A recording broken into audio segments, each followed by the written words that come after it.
గోవింద గోవింద గోవింద గోవింద.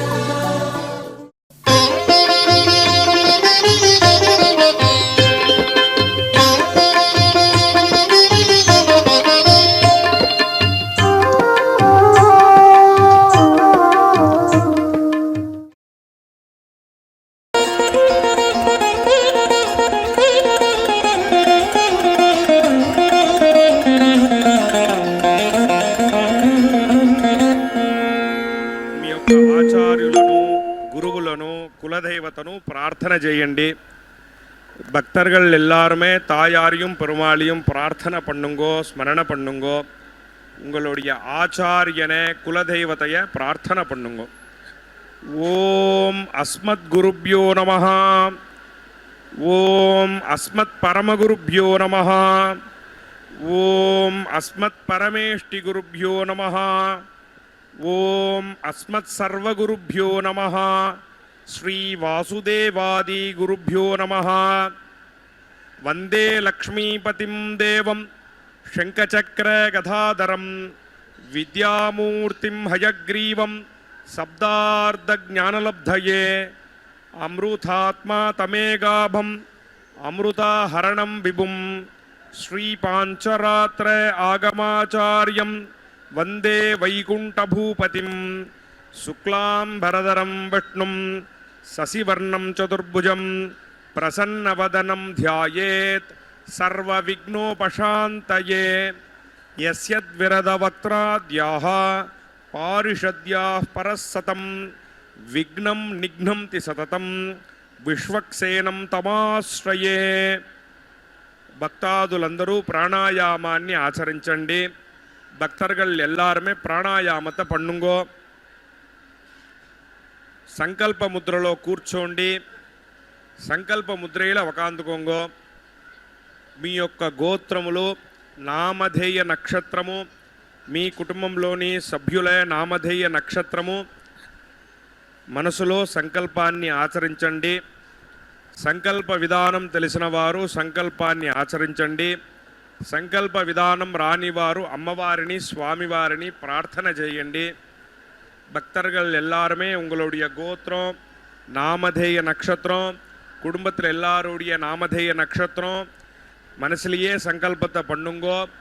சங்கல்ப விதானம் தெரிஞ்சவா சங்கல்பத்தை பண்ணுங்கோ. சங்கல்ப விதானம் தெரியாதவா தாயாரையும் பெருமாளையும் பிரார்த்தனை பண்ணுங்கோ. சர்வேஷாம்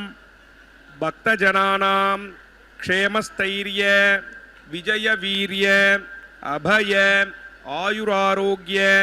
ஐஸ்வர்ய அபிவிருத்தியர்த்தம் தர்மார்த்த காமியமோக்ஷ சதுர்வித பலபுருஷார்த்த சித்தியர்த்தம் மனோவாஞ்சத பலசித்தியர்த்தம் ராஜத்வாரே ராஜமுகே சர்வகாரிய அனுகூலதா சித்தியர்த்தம் ஆரோக்கிய திருடகாத்திர வஜ்ரஷரீராபிவிருத்தியர்த்தம் லோகக்ஷேமார்த்தம் ஸ்ரீ பத்மாவதி ஸ்ரீனிவாச கிருபாகடாட்ச சித்தியர்த்தம் கல்யாண மகோத்சவம் ஆச்சாரிய முகேன அத்ய கரிஷ்யே சர்வம் ஸ்ரீ வெங்கடேஷார்ப்பணமஸ்து.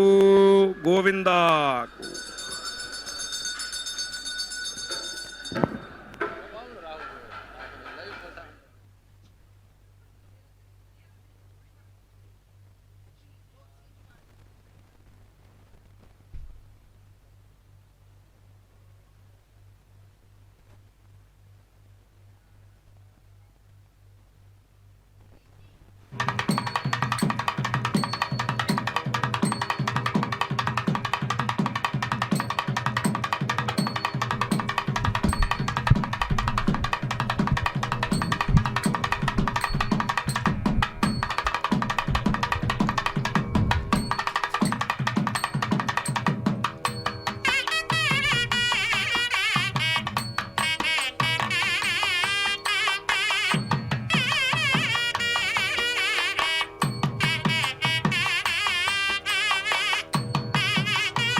వెంకటేశాయ.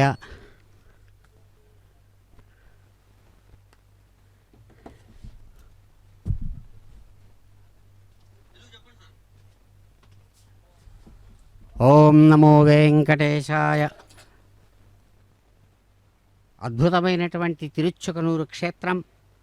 అమ్మవారు మంత్రమాహేశ్వరి శ్రీమతి పద్మావతి మాతృమూర్తి అద్భుతమైన తమ నిత్య తిరు కళ్యాణోత్సవ విశేషాన్ని నిర్వహించుకుంటూ శ్రేష్టమైనటువంటి ఆషాఢ మాసంలో సమస్తమైన భక్తులను కూడా అనుగ్రహించి ఆశీర్వదిస్తూ చిరునవ్వులతో మాతృవాత్సల్యంతో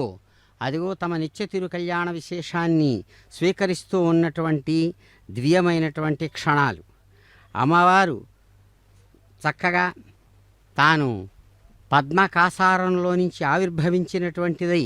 స్వామివారి యొక్క హృదయ పద్మంలో నుంచి చక్కగా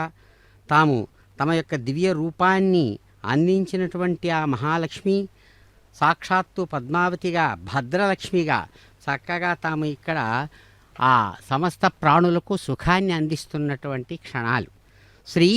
పద్మా కమలా ముకుంద మహిషీ లక్ష్మీ స్త్రీలోకేశ్వరి మా క్షీరాబ్ది సుతారవింద జననీ విద్యా సరోజాత్మిక. అనేక విధాలుగా అమ్మవారు కీర్తించబడుతూ ఉన్నారు. అమ్మా, రెండు చేతులలో వికసించినటువంటి పద్మాలను ధరించినటువంటి వారై పద్మంలాగా వికసించినటువంటి జ్ఞానంతో ఆ పరమాత్మ స్వరూపాన్ని చక్కగా హృదయంలో భద్రపరుచుకోవాలని ఆమె త్రిలోకేశ్వరిగా చక్కగా ఇక్కడ సహాయం చేస్తూ ఉన్నారు. కాబట్టి విద్యాస్వరూపిణిగా బ్రహ్మ విద్యారూపిణి అని చెప్పబడతారు అమ్మవారు. అందుకని అమ్మవారికి భద్రలక్ష్మి అనేటువంటి పేరు సార్థకంగా ఉంటోంది. అందుకని అంటున్నారు, అమ్మా అరవింద జనని, అరవిందంలో నుంచి అంటే వికసించిన కమలంలో జన్మించినటువంటి బ్రహ్మపితామహుడికి కూడా స్వయంగా తాను మాతృమూర్తిగా ఎవరైతే ప్రకాశించారో అటువంటి విద్యాస్వరూపిణి అమ్మవారు సర్వాభీష్ట ఫలప్రద అని చెప్పబడుతున్నారు. ఎవరు ఏది కోరుకుంటే దాన్ని ఇవ్వగలిగినటువంటి సామర్థ్యంతో అమ్మవారు ఎప్పటికప్పుడు స్వామివారి యొక్క దివ్యమైనటువంటి సంకల్పం ఏమైతే ఉందో ఆ సంకల్పాన్ని ఆమె చక్కగా పరిపూర్తి చేస్తున్నారు. ఎందుకనంటే ఆమె కళ్యాణి అని చెప్పబడుతున్నారు. సుఖాన్ని ఇచ్చేటువంటిది కాబట్టి కళ్యాణి అని. కళ్యం సుఖం అనయతి అని కళ్యాణం అనే మాటకు పెద్దలు చెబుతారు. కాబట్టి అమ్మా కమలాస్వరూపిణి వికసించిన కమలంలో చక్కగా కళ్యాణిగా వచ్చి కళ్యాణపుర నాయికగా మాకు కారుణ్య కల్పలతగా చెప్పబడుతున్నటువంటి తల్లి మీకు నమస్సుమాంజలు. అటువంటి ఆ తల్లి ప్రతి ఒక్కరి హృదయంలో కూడా తాను ప్రకాశిస్తూ ఉన్నారు. అందుకని అమ్మవారిని సహస్రదళ పద్మస్థ అని కీర్తిస్తారు. అదిగో అటువంటి తల్లి వేదమంత్ర విశేషంతో పాంచరాత్ర ఆగమ విధానంలో కళ్యాణం స్వీకరిస్తూ ఉన్నారు. ఇందిరారమణ గోవింద గోవింద. పవిత్రేణ సవేన ఇదం బ్రహ్మ పునేమహే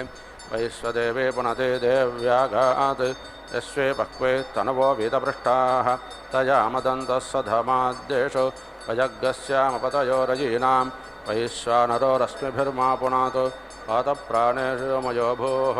యావా పృథివీ పయసా పయోభిః తథావతిర్యజ్ఞే మాపునయితాం భృగస్పతివర్షష్టిభిః వరసిష్ఠయద్దేవమన్విభిः అగ్నే కత్వే పునాహిమా తేన దేవ అపునాత తేనాపో దివ్యంకతః తేన దివ్యేన బ్రహ్మణ ఇదం బ్రహ్మ పునేమహే యస్వాపాణిరధ్యేతి క్షభిः సంప్రతో రసం సర్వదితపాదరశ్వన పావమాన్యోర్యో అధ్యేతి ఋషిభిः సంప్రతో రసం తస్మై సరస్వతే దుహే క్షీరకం సత్పిర్మదోగమం పావమానే స్వస్తయనేః సుదగాయ పయస్వతేః ఋషిభిः సంప్రతో రథः బ్రాహ్మణే సముదకం హితం పావమానే దుసంతనః ఇమం లోకమదాగమం కామాన్ సమర్దయంతు నః దేవీ దేవీ సమావృతాః పావమానే స్వస్తయనేః సుదగాయ కృతశ్చితः ఋషిభిः సంప్రతో రథः బ్రాహ్మణే సముదకం హితం येन देव पवित्रेण आत्मानं पुनते सदा तेन सहस्रधारेण पावमान्यं पुनन्तु मा प्राजापत्यं पवित्रम् अतोऽज्ञातं हिरण्मयं तेन ब्रह्मभूतोऽभयं भूतं ब्रह्म पुनेमहे इन्द्रश्चैवे सखमा पुनात् सोमश्च वरुणश्च मेत्या यमो राजा अप्रमुणो पुनात् जातवेदामोज्जयन्त्या पुनात् भूर्भुवस्वः तत्संयोरावृणीमहे गातुं यज्ञाय गातुं यज्ञपतये देवे स्वस्तिरस्तुनः स्वस्तिर्मानुषेभ्यः ऊर्ध्वं जगातवेषजं सन्नो अस्तुध्यपते संसदस्पते ॐ शान्तिः शान्तिः शान्तिः।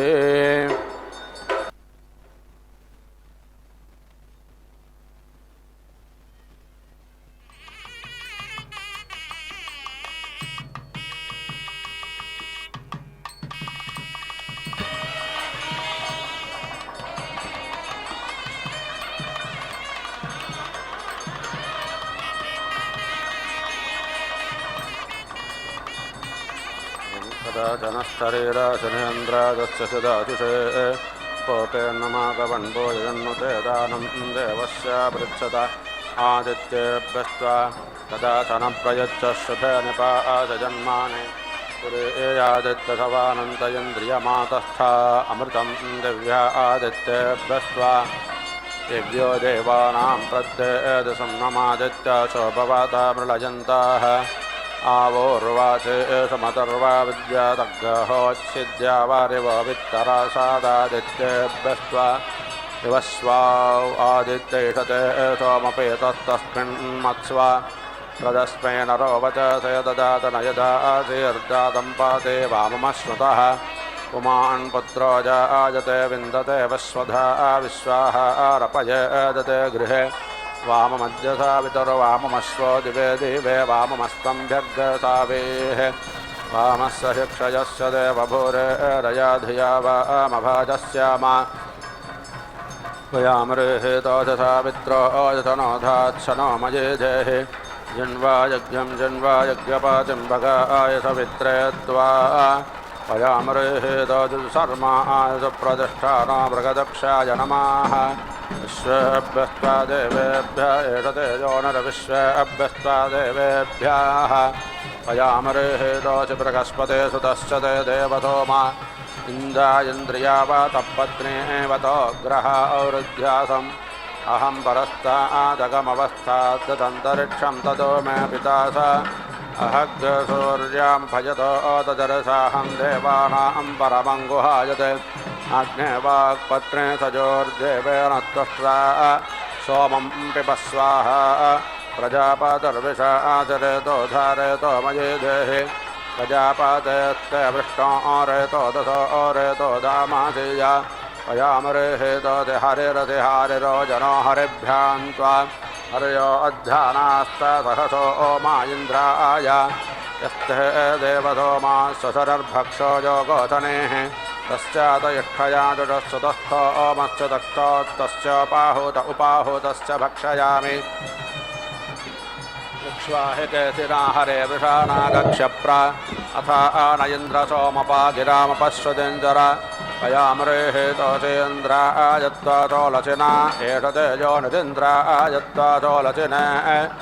आदिष्टवृत्रहण्डतं युक्ता ते ब्रह्माणा हरे अर्वाचेनङ्गते मनोऽग्रावगणोदवग्धुना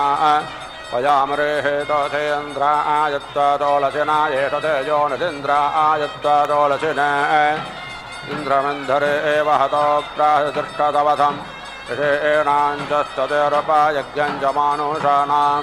वयामृहेतोषेन्द्रायत्वा चोलचिना एष तेजो निदिन्द्रायत्वा चोलचिने यस्मान्न जातः परो अन्यो अस्ति य आयुगे स भुवानान् विश्वा प्रजापातिप्रजया आथग्ररानस्ते रज्योते अग्राडते तथोलसि इन्द्रस्य सम्राड्वरो नश्च राजातौ ते भक्षं जगदुरग्र एतं तयो रगमनो भक्षं भक्षयामि वाग्देवी जोषाना सोमस्य तृप्यतः प्राणेन स्वाहा अग्नायो अग्रपवताधवोर्जविषं जनः आरेभादस्वदुच्छनां वयामृहेतोऽस्यग्नय अत्वा वर्चस एष तेजोनिरग्नय अत्वा वर्चसे अग्ने वर्चस्वन्वर्चस्वाग्रस्तं देवेश्वसि वर्चस्वानहं मानुष्येष भूजासम् अग्ने पवस्वस्वपा अस्मे वर्चस्वीर्यं दधद्रयं मयुपोषं पयामृहेतोऽस्यग्नय अत्वा वर्चथ एष तेजोनेरग्नय अत्वा वर्चथ अग्ने वर्चस्वन्वर्चस्वाग्रस्तं देवेश्वसि वर्चस्वानहं मानुष्येष भूजासम् उत्तिष्ठन्नो जाततः पीत्ते प्र अवेपयः सोमामिन्द्रतमोसतं पयामृहेतोऽसेन्द्राजत्तौ जात एष तेजोनिरिन्द्राजत्तौ जाते इन्द्रो ओजस्वन्नोजस्वाग्रस्तं देवेश्वसि ओजस्वानहं मानुष्येर्भूजासम् अदृश्रमस्य केतवो विरस्पजो जनाौ अनो भ्राजन्तो अग्नजो ओजत पयामृहेतोऽजसूर्यायत्वा भ्राजयेष तेजोनिःसूर्यायत्वा भ्राजे सूर्यभ्राजस्वन्भ्राजस्वाग्रस्तं देवेश्वसि भ्राजस्वानहं मानुष्येषु भूजासम् उदुत्यं जातवेदसं देवं वाहन्ति केतवाः दृशे विश्वाजसूर्यं पयामृहेतोऽजसूर्यायत्वा भ्राजयेष तेजोनिःसूर्यायत्वा भ्राजे सूर्यभ्राजस्वन्भ्राजस्वाग्रस्तं देवेश्वसि भ्राजस्वानहं मानुष्येषु भूजासम् चित्रं देवानामुदागादने एकं चक्षुर्मित्रस्य वरुणस्याग्नेः आप्राद्या वा पृथिवी अन्तरिक्षग्सूर्य आत्मा जगतस्तस्तुषश्च पयामृहेतोऽजसूर्यायत्वा भ्राजयेष तेजोनिःसूर्यायत्वा भ्राजे सूर्यभ्राजस्वन्भ्राजस्वाग्रस्तं देवेश्वसि भ्राजस्वानहं मानुष्येषु भूजासम् विनायन्द्रमृधो जगणेतायत्सपतन्यतः योऽस्माविदासत्तधारङ्गमजातमाः पयामृहेतोऽसेन्द्रायत्वा विमृधा एष तेजोनिरिन्द्रायत्वा विमृधे वाचस्पतिं विश्वकर्माणमोतये मनोजवं वाजे अद्याहुवेम तनो विश्वानि हवानानि जोषद्विश्वशम्भोरवसे साधुकर्मा पयामृहेतोऽसेन्द्रायत्वा विश्वकर्मणयेष तेजोनिरिन्द्रायत्वा विश्वकर्मणे विश्वाकर्मण्यभिषा वावृधानस्त्वयञ्जाजस्व पृथिवे मतद्याम् मुख्यं दन्य अभितः सपत्ना इहास्माकं मघवा सूर्यरस्तो पयामृहेतोऽसेन्द्रायत्वा विश्वकर्मणयेष तेजोनिरिन्द्रायत्वा विश्वकर्मणे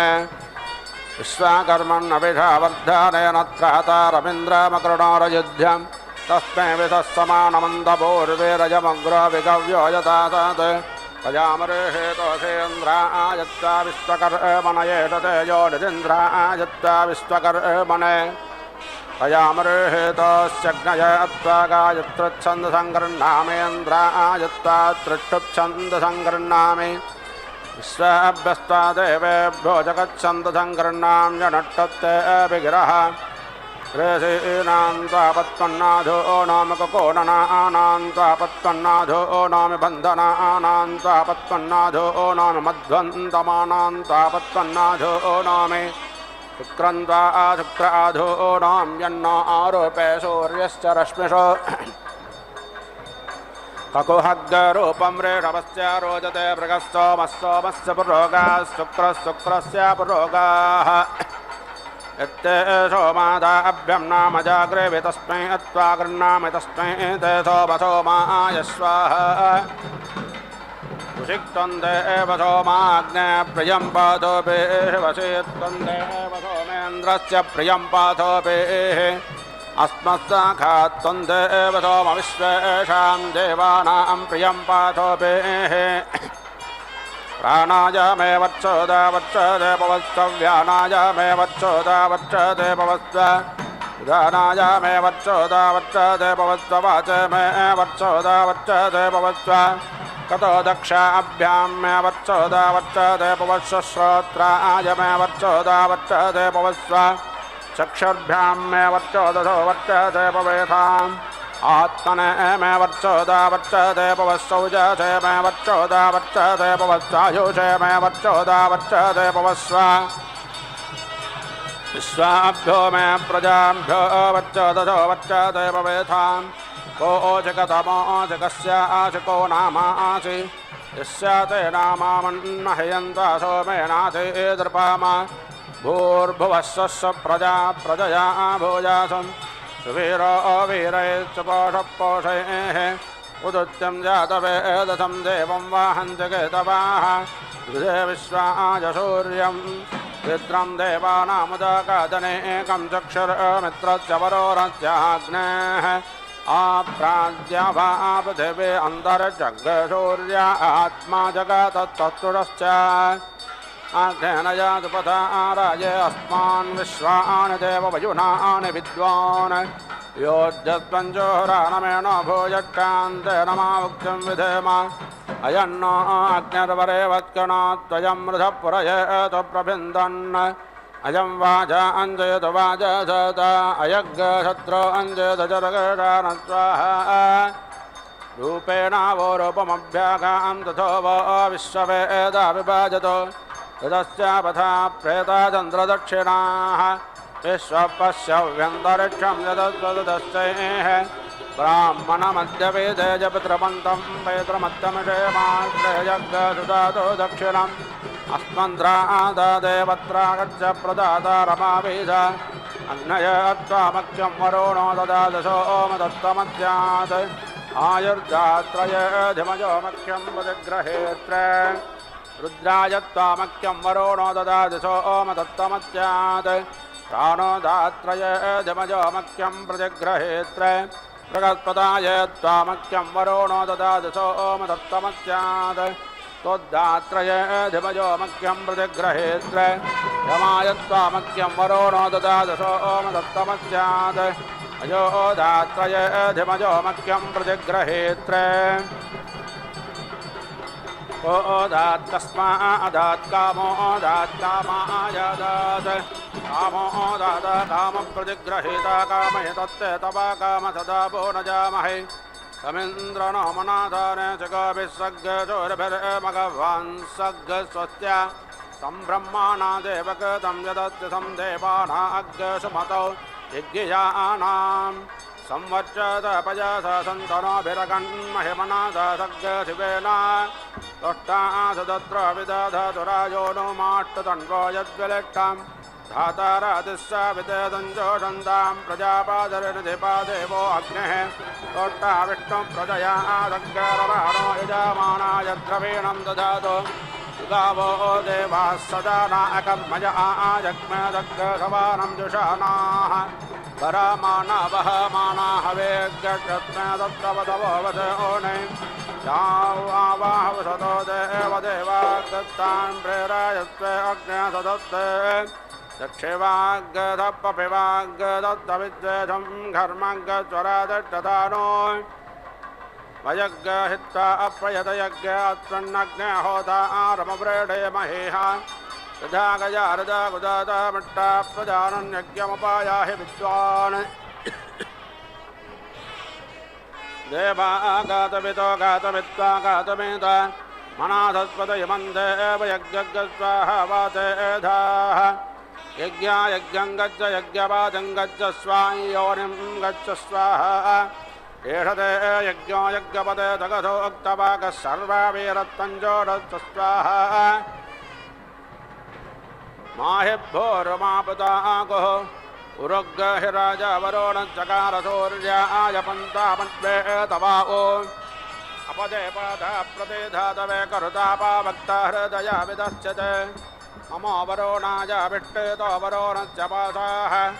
अग्निहरणेकमपाविवेशापान्नपाप्रतिरक्षन्न सूर्यम् तमे तमे सविधं यक्षज्ञः प्रदेदे जक्वाहतमुच्चारण्यस्वाहा समुद्रे ते हृदायं सन्दस्सन्ध्वा विषन्तोषाधिरुतापाः यज्ञश्च त्वा यज्ञपते सूक्तोक्तो नमो वाके विधे मयत्स्वाहा देवी रापयेषवो गर्भस्तग्गशुभ्रे तग्गशुभृतं विभृता देवासो महिषते लोकपरे च वक्षसञ्चावक्षि अवाभृतनजं वरणजरुराजनजम्पण अवादेवयज्जेवकृतमेणो याशिषमवमर्तेर्मध्यागतं पुरुराव्नो देवऋषस्ताहि देवानाग्गसमिदासि येजसदशमास्य गर्भो जरायोनाथः यथायं वायुरेजति यथा समुद्रेजत्तेवायं ददामाच्च नाथः यस्यास्ते यज्ञयो गर्भो यस्यायोनिर्हिरण्यये अङ्गान्यक्रोधाय तं मात्रा समाजेतमग्धस्वाहा गुरुधत्वा विडोरोपयन्तोरं धर्मा हिमानामानञ्जतेराः एकापदें द्विपदें त्रिपदें चतुष्पदे मट्टापादें भुवनानप्रदन्ताग्धस्वाहा मरोतो यक्षय पाथादिवो भीमगधः स्वशोकपातामो जनाः महेद्यौ प्रेतवेदान इमं यज्ञं मे मग्धदाम् हृदान्नो परेमभिः आजग्रकलशं मक्याद्वाभिसन्दिन्दावः पुनारोर्जानवद्ददानं सहस्रं दक्षरुधारापयद्वदे पुनर्मा वेदताद्रयेः अव्येकान्नान् ते चन्द्रे ज्योते सरस्वती महिविश्वति एताते अग्ने नामान् देवेषु मा सुकृतं भ्रोतात् इहरतेरिहरामद्यमिहदतेरिकत्वधृति स्वाहा उपसृजं धरुणं मात्रे धरुणो मातरं धयन् वायद्दोषमस्मादोधितरत्स्वाहा अगन्मज्योतिरमृता भोमदिवं पृथिव्या अद्यारोहाम अवेदामदेवान् सज्योतिः युवन्तमिन्द्रापर्वता पुरोजिधायो न पृथन्यातपतन्तमिद्दातं वज्रेण तन्तमिद्दातम् दूरे दत्ता यच्छन् सद्गहानं यजनक्ष दत्ता गद्गदत्रोन्परेदोरविश्वतो धर्मादर्शेष्टविश्वतः भोर्भवस्तु प्रजा प्रजया भूजासं सुवीरो वीरैः सुपोषपोषैः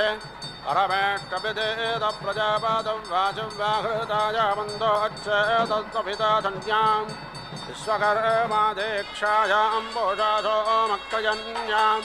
इन्द्रस्य मरदस्य क्रयाय पोत्थितः असुरपन्यमानो मित्रकृतः विष्णुस्य पविष्ट ऊरासन्नो विष्णुर्नरन्तेष प्रोक्ष्यमानः सोमागतो वरुणासन्ध्यामासन्नः अग्निराग्नेऽध्रयन्द्रो विर्धारे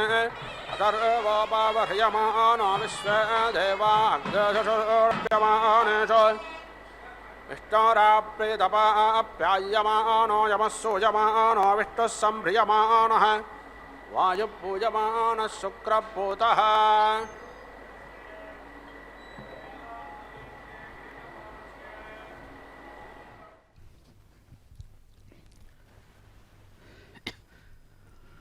ఓం నమో భగవతే వెంకటేశాయ. చక్కని స్వామివారి హృదయ పద్మం నుంచి ఆవిర్భవించినటువంటి ఆ మాతృమూర్తి దివ్యమైనటువంటి అవధూత చక్రవర్తి అయినటువంటి స్వామివారు సుఖమహర్షి యొక్క దివ్య ఆశ్రమ ప్రాంతంలో తాను చక్కగా రూపుదిద్దుకొని భగవంతుని యొక్క సంకల్పానుసారం తాను సమస్తమైన భక్తులను కూడా అనుగ్రహిస్తూ ఉన్నారు. అటువంటి తల్లి పాంచరాత్ర ఆగమ విధానాన్ని అనుసరించి ఇక్కడ తమ నిత్య తిరు కళ్యాణ విశేషాన్ని స్వామివారి యొక్క దివ్య సంకల్ప బలాన్ని అనుసరించి నిర్వహించుకుంటూ ఉన్నారు. తనను అనుసరించి తన యొక్క అనుగ్రహాన్ని కోరేటువంటి భక్తులను అన్ని వైపుల నుంచి కూడా చక్కగా ఆమె సంరక్షిస్తూ ఉన్నారు. అదిగో ఆచార్యులు కైంకర్యపరులు ఆగమ విధానం సూచించినట్లుగా వేదమంత్రయుతంగా దివ్య ఘంటానాదాల మధ్య అమ్మవారికి స్వామివారికి చక్కగా ఆగమ విధానాన్ని అనుసరించి అర్ఘ్య పాద్య ఆచమనీయాది విశేషాలతో శ్రేష్టమైనటువంటి ఆ సద్యో అభిషేక విశేష మంత్ర విధానాలతో చక్కగా ఆరాధన సాగిస్తూ ఉన్నారు. దివ్యమైనటువంటి ఆ మంత్రక్షేత్రంలో అద్భుతమైనటువంటి హృదయ పద్మాలు ఒకరికొకరు అనుసంధానం చేసుకొని చక్కగా ఆ దివ్యమైన తిరుకళ్యాణ విశేషంలో సమస్తమైన భక్తులను ఆశీర్వదించి ఆ దివ్య దంపతులు అనుగ్రహిస్తూ ఉన్నారు. అమ్మవారి యొక్క కరుణా కటాక్ష విశేషంతో తమ జీవితాలు ధన్యం చేసుకోవాలని అనేక ప్రాంతాల నుంచి విభిన్నమైనటువంటి నక్షత్రాలు గోత్రాలు విధానాలు విశేషాలతో వచ్చినటువంటి భక్తులు అదిగో స్వర్ణ గోపుర సాక్షిగా అమ్మవారిని ఆరాధిస్తూ తమ జన్మ ధన్యమైనదని భావిస్తున్నారు. అమ్మవారిని దర్శించి వారి అనుగ్రహాన్ని పొందుదాం, ఆశీస్సులు అందుకుందాం. పద్మావతీ రమణ గోవింద గోవింద. విష్ణు సంప్రియమాన ఆయుపూజమాన శుక్రపూత శుక్రక్షేరశ్రేరమంతే దక్తశ్రేః విశ్వే దేవాచ్ఛామశేషోన్నతోమాయోధ్యాతః రుద్రో యమానో వాతోభ్యావృత్తో న చక్షా ప్రతిఖ్యాతో భక్షపీతపితరో నారాధగ్గసాజ్యమానః సింధూరవభృతాయోధ్యాతः సముద్రో అభ్యవర్హ్యమానः సలిలప్లప్లుతः యయోరోజసస్కభితా రజా అగ్రజవీర్యభిర్విరతామాదవిష్టా యాపత్తే ఏతే అప్రాతీతసగోభిర్విష్ణో అగన్వరోణ పూర్వహోతౌ దేవాన్ దివామగణ్యగ్స్తతో మాద్రవేణమట్టో మనుష్యానంతరిక్షమగణ్యగ్స్తతో మాద్రవేణమట్టో పితॄన్ పృథివీమాగణ్యగ్స్తతో మాద్రవేణమట్టో యత్కంచాలోకమగణ్యగ్స్తతో మే భద్రమాభూత్ దేవాసవిత ప్రసోవయజ్ఞం ప్రసోవేమం భగాయ దివ్యో గంధర్వక్కేతపాక్కేతన్న పునాత వాచస్పతిర్నో అద్య వాచగ్గస్వదదో ధ్రువసదంతానుషదం మనస్సదం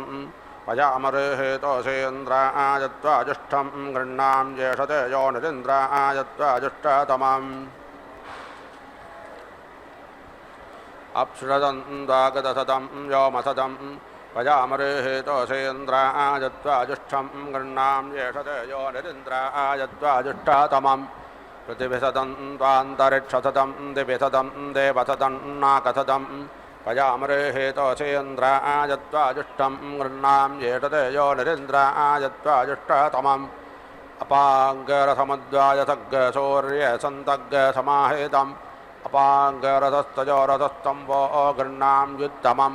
పయామరేహేతోసేంద్రాయత్వాజుష్టం గృహ్ణాం జ్యేషతే యో నిరింద్రాయత్వాజుష్టతమం గ్రహ ఊర్జాహుతయో వ్యంతో విప్రాయమతిం తేషాం విషప్రియాణాం వోహమిషమోర్జగ్గసమగ్రభం పయామరేహేతోసేంద్రాయత్వాజుష్టం గృహ్ణాం జ్యేషతే యో నిరింద్రాయత్వాజుష్టతమం సంప్రదత్తసమ్మాభద్రేణ బృంత అభృతస్తవిమా పాపేన బృంత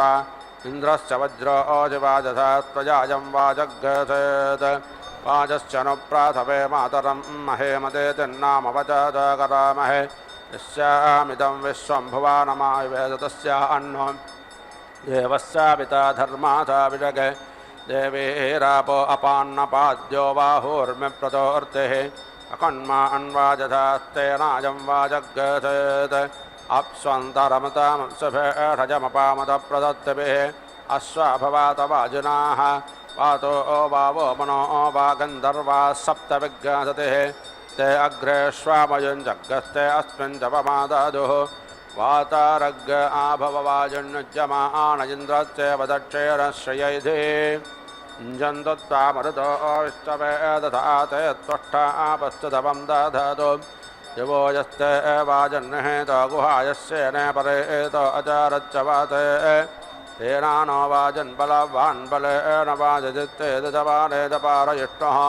आजेनो वाजजितो वाजग्गदर्श्यन्ताः बृहस्पते अर्भागमवाजिग्रत देवश्च वयग्गसापितुस्सवे सप्तधावतः बृहस्पते अरुत्तमं नाकग्गरुगेमेन्द्रस्योत्तमं नाकग्गरुगेम देवश्च वयग्गसापितुस्सवे सप्तधावतः बृहस्पते अरुत्तमं नाकामरुगामेन्द्रस्योत्तमं नाकामरुगाम बृहस्पते वाचं दय बृहस्पताये वाचं वदत बृहस्पतिं वाचं जापयत इन्द्रवाचं जयेन्द्राय वाचं वदत इन्द्रं वाचं जापयत एषावच्चादत्या संवागा बोध्यया बृहस्पतिं वाचमजेजपत अजेजपत बृहस्पतिं वाचं वनस्पतयो विमुच्छद्वं देवश्च वयग्गदापितुस्सवे सत्यतावतः बृहस्पते अर्वाजितो वाचं ज्येष्मा वाजेन वाजं जयताद्वानस्कभ्रन्ताः योजानामिमानाः काष्ठाङ्गच्छत एषश्च वाजे क्षेपणन्तोरन्नजग्रे वाजा अम्बद्धो अपि चक्षासने कथं दधिग्रानो सन्तवे तत्पथामङ्काग्यस्यन्वापणे पणते तस्मास्य द्रवासस्तुरन्नतः पर्णन्नवेरणो वातिप्रगद्धिनाः सेणस्य भद्रजातो अङ्कसम्परे दधिक्रावणः सहोर्जातरित्रतः तन्नो भवन्तु वाजिनो अवेटु देवता आदामितद्रावः स्वर्गाः जम्बयन्तो जम्बृकग्रक्षा अग्रधनयं यस्पन्द्यो यवन्नमेवाः तेनो हर्वन्तो अवनश्रुतो अवं विश्वे शृण्वन्तु वाजिनो अमितद्रावः सगस्रसा मे दधा आदाय वत्मना आमहो ये धनङ्गतमितेषो जभ्रिरे वाजे वाजे बत वाजिनो नोदने विप्रा अमृतारदज्ञाः अस्य मध्यप्यपतमादयद्धं तृप्ताय आदपतिविद्देवजानैः आमावाजस्य प्रथवो जागम्यादे मेऽद्या वा पृथिवे विश्वरूपे आमा आगन्तं पितरा मातरा युवमामा सोमो अमृतत्वाजागम्यात्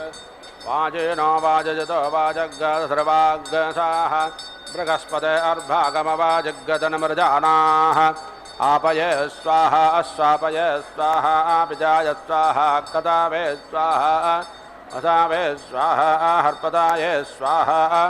अन्ने मुद्दाय स्वाहा मुद्दाय वैनङ्गजनाय स्वाहा विनङ्गजनान्त्यायनाय स्वाहान्त्याय भुवनाय स्वाहा भुवानस्य पदाये स्वाहा धीपतये स्वाहा आयुर्यज्ञेन कल्पतां प्राणो यज्ञेन कल्पतां चक्षुर्यज्ञेन कल्पतां श्रोत्रं यज्ञेन कल्पतां पृष्ठं यज्ञेन कल्पतां यज्ञो यज्ञेन कल्पतां जायये किशोरोः वा प्रजापते प्रजा भूमः स्वर्धेव अगन्मामृता भूमा अस्मे वो अस्मिन् रयमस्मे ढुम्नमतक्रतोः अस्मे वर्षा अग्रजसन्तु वः नमो मात्रे पृथिव्यायन्ते राज्यन्तधियमानः ध्रुवोजधरणकृष्ये क्षेमाय रय्ये पोषाय राजस्येमं प्रातवस्तो च वेघ्रे सोमग्रराजा नमोषादेशप्सु तास्त्वभ्यं मधुमतेर्भवन्तु वयग्राष्ट्रे जाग्र्याम पुरोहिताः वाजस्येदं प्राथव आबाभूवे माच विश्वाभुवारानि सर्वदाः सने राजा परे जात विद्वान् रयुं पुष्टिं वर्धयामानो अस्मे वाजस्ये मां प्राथव शुश्रिय दिवामिमा च विश्वाभुवारानि सम्राट्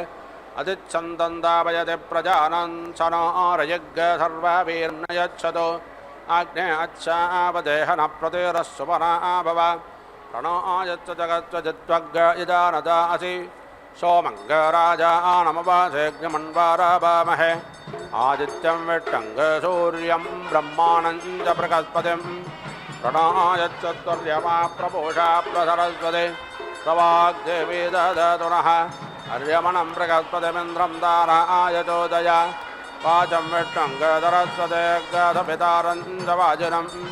देवत्सत्त्वादपितुप्रातवेत्सर्बाहुभ्यां वोष्ठात्ताभ्यां सरस्वत्यै वाचो येतुर्यं दधामि बृहस्पते अश्वासां राज्येनाभिषञ्जामीन्द्रस्य स्वासाम्राज्येनाभिषञ्जामि अग्निरेका अक्षरेण प्राणमुदादयत्तमुज्जेरमस्विरोज्जक्षरेण द्विपदो मनुष्यानुदादयतां तानुज्येषम् वेष्टद्रक्षरेण त्रेरिमान् लोकानुदादयत्तानुज्येषग् सोमच्चतुरक्षरेण चतुष्पदः पशोनुदादयत्तानुज्येषम् पूषा पञ्च अक्षरेण पञ्चाऋतोनुदादयत्तानुज्येषग् सभिता दलक्षरेण सल्लतोनुदादयत्तानुज्येषम् मरुदः सप्ताक्षरेण सप्तग्राम्यान् पशोनुदादयग्गस्तानुज्येषं बृहस्पतेरष्टाक्षरेण गायत्र्यमुदादयत्तामुज्येषम् मित्रो नव अक्षरेण त्रिवतग्गस्तमुदादयत्तमुज्येषं वरुणो दश अक्षरेण विरादमुदादयत्तामुज्येषम् इंद्र एकादशाक्षरेण त्र्यष्टभमुदादयत्तामुज्येषं विश्वे देवा द्वादशाक्षरेण जगाते मुदादयग्गस्तामुज्येषम् अथावत्त्रयो ओदशाक्षरेण त्रयोदशग्गस्तो मुदादयग्गस्तमुज्येषग् रुद्रा चतुर्दशाक्षरेण चतुर्दशग्गस्तो मुदादयग्गस्तमुज्येषम् आदित्या पंचादशाक्षरेण पंचदशग्रस्तो मुदाजयग्रस्तमुज्जयेषमतेति 16 षोडशग्रस्तो मुदाजयत्तमुज्जयेषम् प्रजापतिः 17 सप्तदशग्रस्तो मुदाजयत्तमुज्जयेषम् एषते नरते भागस्तञ्चोरस्य स्वाहाग्ने अत्रेभ्यो देवेभ्यः पुरस्तद्विस्वाहा यमने अत्र गो देवेभ्यो दक्षिणतद्विस्वाहा विश्वदेवनेत्रेभ्यो देवेभ्यः पश्चात्तद्विस्वाहा मित्रावरोढनेत्रेभ्यो वा मरुण्यत्रेभ्यो वा देवेभ्यः उत्तरतद्विस्वाहा सोमानेत्रेभ्यो देवेभ्यः उपरितद्भ्यो तवत्तद्विस्वाहा ये देवाग्ने अत्र पुरतदत्तेभ्यः स्वाहा ये देवा यमने अत्र दक्षिणतदत्तेभ्यः स्वाहा ये देवा विश्वदेवनेत्र पश्चात्तदत्तेभ्यः स्वाहा ये देवा मित्रावरोढनेत्र वा वरुण्यत्र वोत्तरतदत्तेभ्यः स्वाहा ये देवा सोमानेत्र उपरितदोदवत्तन्दत्तेभ्यः स्वाहा अग्नेतगच्च वृताना अभिमातेरपास्य दुष्टरस्तरन्नरातेर्वक्षोदायज्ञवासि देवस्यत्वदवितुभ्रांसवेच्चरार्बाहुभ्यां पोष्टास्ताभ्यां वाग्रसोर्वीर्यरजगोमहतग्रक्षस्वाहा रक्षाधान्तावधायावदित्वरक्षोमुच्यत्वावधाया ममावदिष्मा शानोद्वाद्यस्य वेदस्वाहा श्रेयोवसेय आयुष्सम्भूतं भूतं चित्रकेबाणाभान् सम्भान ज्योतिष्मागत्रोचनो रोचमानस्य भरस्य भवानः कल्याणः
వెంకటపతి అలమేలు మంగయును కదిసియున్నారు తమకమున పెండ్లికిని అదే శ్రీ వెంకటపతి అలమేలు మంగయును కదిసియున్నారు తమకమున పెండ్లికిని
వెంకటపతి అలమేలు మంగయును కదిసియున్నారు తమకమున పెండ్లికిని అదే శ్రీ వెంకటపతి అలమేలు మంగయును.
बिभ्रान् प्रगद्भ्यो सौम्यं मध्याय ददत्यज्ञपात अविकृतं पातज्योतो यो अभिरक्षादित्पना प्रजापपोषपुरुधा विराजति उदुत्यं जातवेदथं देवं वाहन्ति केतवाः दृशे विश्वाय सूर्यं येनापवकचक्षसा भुरण्यं तञ्जनाव अणो तं वारुणपश्चासि देव्या अध्वर्यो आगतग्रथेन सूर्यध्वजा मध्वा यज्ञघमं जाथे तं प्रत्नथाजं वेणश्च उदयच्चित्रं देवानाम् आन इलाभिर्विदधेर्दत्त विश्वानारस्य पिता देवजेतो अपि यथा युवानो मत्तदानो विश्वं जगदपवित्तमानिषा यदत्तगच्छावित्रकर्णुतगाभिसूर्या सर्वं तदिन्द्रदेवते तरणर्विश्वदर्थतो ज्योतिष्कृतादिसूर्या विश्वमाभाचिरोचनं तत्सूर्यस्य देवत्वं नन्मायुक्तं मध्यागतोर्पिता तक्कसञ्जाबार यदेदयुक्तहरितस्तदस्तादाद्रात्रिवादत्तरुते दिवत्पये तन्मित्रस्य वरोणश्च विचक्षसूर्योरूपं कर्णतेद्योरुपस्ते अनन्तपन्नद्रसादश्च पादकृष्णपन्नं धरितः सम्भारन्ते वन्महादित्यमहासि ॐ पूर्णाहुतिमुत्तमां जुहोति सर्वमेवाहुतिः सर्वमेवाप्नोति अथो यं वै पूर्णाहुतिः अस्यामेव प्रतिष्ठते ॐ नारायणाय विद्महे वासुदेवाय धीमहि तन्नो विष्णुः प्रचोदयात् स्वाहा ॐ महादेव्यै च विद्महे विष्णुभद्राय च धीमहि तन्नो लक्ष्मीः प्रचोदयात् स्वाहा